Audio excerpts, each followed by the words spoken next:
Hello student, आप सभी का स्वागत है वाईआर इस क्लास में। आज की इस वीडियो में हिंदी का मॉडल पेपर सॉल्व कराने वाला हूं। स्टूडेंट, ये जो आप देख रहे हैं ये किताब जो है मार्केट में मिलता है अनसॉल्व्ड करके, जो राजीव प्रकाशन का है। यानी कि इस किताब में पिछले कई वर्षों का यानी लगभग 10 वर्षों का मॉडल पेपर दिया रहता है। अगर हम इन सभी मॉडल पेपर को सॉल्व कर लेते हैं, याद कर लेते हैं, तो इन्हीं सभी मॉडल पेपर में से परीक्षा में प्रश्न पूछे जाएंगे। तो स्टूडेंट, आज की इस वीडियो में जो सेट मॉडल पेपर पहला है, यहाँ पे आप देख सकते हैं लिखा गया है हिंदी सेट 1 2020, यानी पिछले साल का जो पेपर हुआ था इसमें दिया गया है। तो क्या क्या प्रश्न पूछा गया था और उसका उत्तर मैं आज के इस वीडियो में बताऊंगा। तो आइए शुरू करते हैं। तो स्टूडेंट, सबसे पहला प्रश्न है, कहा जा रहा है कि निम्नलिखित कथनों में से कोई एक कथन सही है, उसे पहचान कर लिखिए। यानी 4 लाइन दिया, यानी 4 ऑप्शन दिया गया। इन चारों में से केवल एक कथन जो है, एक लाइन जो है सही है, उसको हमें कॉपी में लिखना है और 3 जो है गलत है। तो कौन सा सही है बताना है। पहला दिया गया है भारतेंदु हरिश्चंद्र आलोचना साहित्य के जनक माने जाते हैं। दूसरा दिया गया है आचार्य रामचंद्र शुक्ल प्रसिद्ध निबंधकार हैं। तीसरा दिया गया है मित्रता निबंध के लेखक राय कृष्ण दास हैं। चौथा दिया गया है गुनाहों का देवता के रचनाकार मुंशी प्रेमचंद हैं। तो स्टूडेंट, इसका जो सही उत्तर है वो ऑप्शन नंबर दूसरा सही है, अर्थात आचार्य रामचंद्र शुक्ल प्रसिद्ध निबंधकार हैं। तो इसमें जो ऑप्शन सही है वो है ऑप्शन नंबर दूसरा सही है, और जो पहला तीसरा चौथा ये गलत है। तो ऑप्शन नंबर दूसरा इसमें सही है। अगला प्रश्न बढ़ते हैं। अगला प्रश्न कहा जा रहा है कि निम्नलिखित कृतियों में से किसी एक कृति के रचनाकार का नाम लिखिए। यानी इसमें हमें 4 रचना दिया गया है, लेकिन हमें परीक्षा में केवल एक ही रचना लिखना रहेगा बस केवल। मगर हमें यह 4 दिया गया है, लेकिन इस वीडियो में चारों बता दे रहा हूँ। अगर परीक्षा में आएगा लेकिन तो आप जो है एक ही लिखिएगा। पहला दिया गया है आवारा मसीहा, दूसरा दिया गया है अर्धनारीश्वर, तीसरा दिया गया क्या भूलूं क्या याद करूं, और चौथा दिया गया है पंचवटी। तो आवारा मसीहा, तो इसका बताना है इन चारों का लेखक का नाम। तो पहला है आवारा मसीहा, तो आवारा मसीहा के लेखक कौन है, वो है विष्णु प्रभाकर। दूसरा दिया गया है अर्धनारीश्वर, तो अर्धनारीश्वर के लेखक कौन है, वो है रामधारी सिंह दिनकर। तीसरा दिया गया क्या भूलूं क्या याद करूं, इसके लेखक कौन है, वो है हरिवंश राय बच्चन। अगला दिया गया है पंचवटी, तो पंचवटी के लेखक कौन है, मैथिली शरण गुप्त। तो हमने चारों बता दिया है, लेकिन परीक्षा में केवल एक ही लिखिएगा। अगला महत्वपूर्ण प्रश्न है स्टूडेंट, कहा जा रहा है कि यात्रा के पन्ने किस विधा पर आधारित रचना है। यानी कौन सी विधा है ये बताना है। तो इसका उत्तर आपको लिखना है, यात्रा के पन्ने यात्रा साहित्य विधा पर आधारित रचना है। पूछा गया है कि यात्रा के पन्ने किस विधा पर आधारित रचना है, तो आपको बता देना है यात्रा के पन्ने यात्रा साहित्य विधा पर आधारित रचना है। ये आपको याद रखना है कौन सी विधा, ये यात्रा साहित्य है।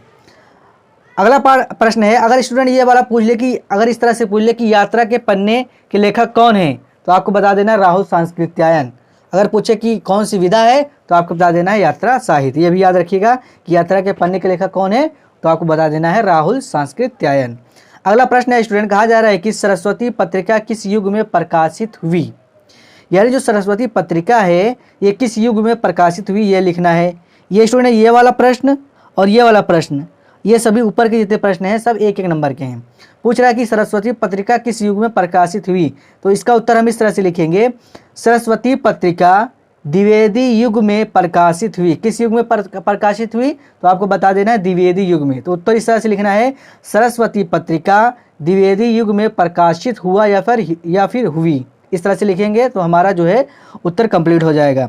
अगला प्रश्न है स्टूडेंट, कहा जा रहा है कि ठलुआ कलब के लेखक का नाम लिखिए। यह भी 1 नंबर का प्रश्न है।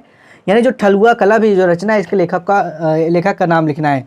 तो उत्तर में हम लिखेंगे इसका, ठलुआ कलब के लेखक बाबू गुलाब राय जी हैं। क्या कौन है इसके, बाबू गुलाब राय। नाम याद रखिएगा कि ठलुआ कलब के लेखक कौन है, तो आपको बता देना है बाबू गुलाब राय। प्रश्नोत्तर नंबर 2, यानी प्रश्न 2 में पूछा जा रहा है। पहला प्रश्न है कि प्रगतिवादी कविता की किन्हीं 2 विशेषताओं का उल्लेख कीजिए। यह प्रश्न 2 नंबर का है। तो स्टूडेंट इसका उत्तर हम इस तरह से लिखेंगे, प्रगतिवादी कविता की 2 विशेषताएं। उसके बाद 2 विशेषताएं पूछा है, तो हम नंबर 1 और नंबर 2 में लिखेंगे। नंबर 1 में हम लिखेंगे सामाजिक यथार्थवाद, और नंबर 2 में लिखेंगे क्रांति की भावना। तो ये उत्तर हमारा कंप्लीट हो जाएगा। ये 2 नंबर का प्रश्न है, कई बार एग्जाम में आया हुआ है, इसे आप जरूर याद कर लीजिए। आपसे पूछा जाए कि प्रगतिवादी कविता की किन्हीं दो विशेषताओं का उल्लेख कीजिए। तो आपको बता देना है कि प्रगतिवादी कविता की दो विशेषताएं, फिर इस विशेषताएं, उसके बाद आपको लिखना है नंबर 1, नंबर 2। पहले में लिखना है सामाजिक यथार्थवाद और दूसरे में लिखना है क्रांति की भावना। इस तरह से उत्तर लिखेंगे तो कंप्लीट हो जाएगा। अगला प्रश्न है स्टूडेंट, कहा जा रहा है कि रीतिकाल की दो प्रमुख कवियों के नाम लिखिए। यानी जो रीतिकाल है उसके दो कवियों के नाम लिखना है। तो इसका उत्तर हम इस तरह से लिखेंगे, रीतिकाल की दो प्रमुख कवियों के नाम। उसके बाद हम लिखेंगे नीचे नंबर 1, नंबर 2। नंबर 1 में हम लिखेंगे बिहारी लाल और नंबर 2 में लिखेंगे भूषण। तो इस तरह से ये उत्तर कंप्लीट हो जाए। ये भी एग्जाम में कई बार पूछा गया है। आपसे पूछा जाए कि रीतकाल के दो प्रमुख कवियों के नाम लिखिए, तो आपको बता देना है रीतकाल के दो प्रमुख कवियों के नाम, नंबर 1, नंबर 2। नंबर 1 में लिखेंगे बिहारी लाल और नंबर 2 में लिखेंगे भूषण। अगला प्रश्न है स्टूडेंट, कहा जा रहा है कि तीसरा सप्तक काव्य संग्रह का प्रकाशन किस वर्ष में हुआ था? किस साल में हुआ था, किस वर्ष में हुआ था, ये बताना है। तो इसका स्टूडेंट उत्तर हम इस तरह से लिखेंगे, तीसरा सप्तक काव्य संग्रह का प्रकाशन 1959 ईस्वी में हुआ था। कब हुआ था? 1959 ईस्वी में हुआ था।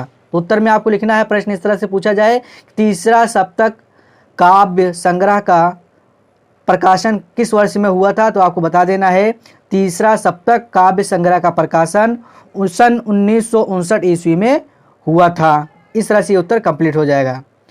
तो स्टूडेंट, हमने आप लोगों को ये जो मॉडल पेपर दिया गया है, पहला सबसे मॉडल सेट 1 का, तो इसमें जो बहुविकल्पी प्रश्न दिया गया है इसका उत्तर बता दिया हमने, और यहाँ से लेकर ये वाला, ये वाला, ये वाला, और उसके प्रश्न नंबर 2 में जो 3 प्रश्न दिए गए इसका भी उत्तर हमने बता दिया।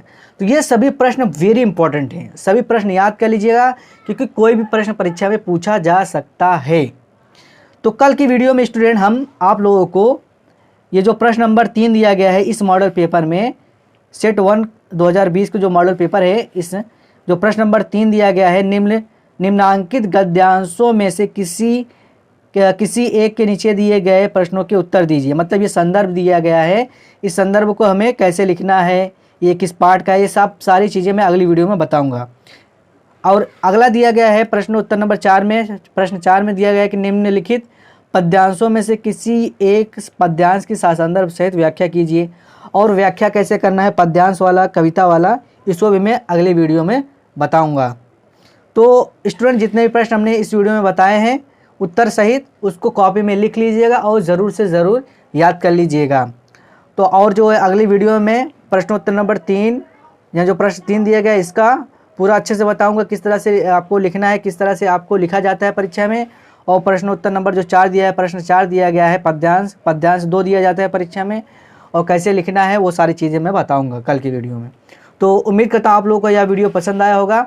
वीडियो अगर पसंद आया तो वीडियो को लाइक कर दें, सब्सक्राइब कर दें। मिलते हैं अगली वीडियो में, तब तक के लिए थैंक यू।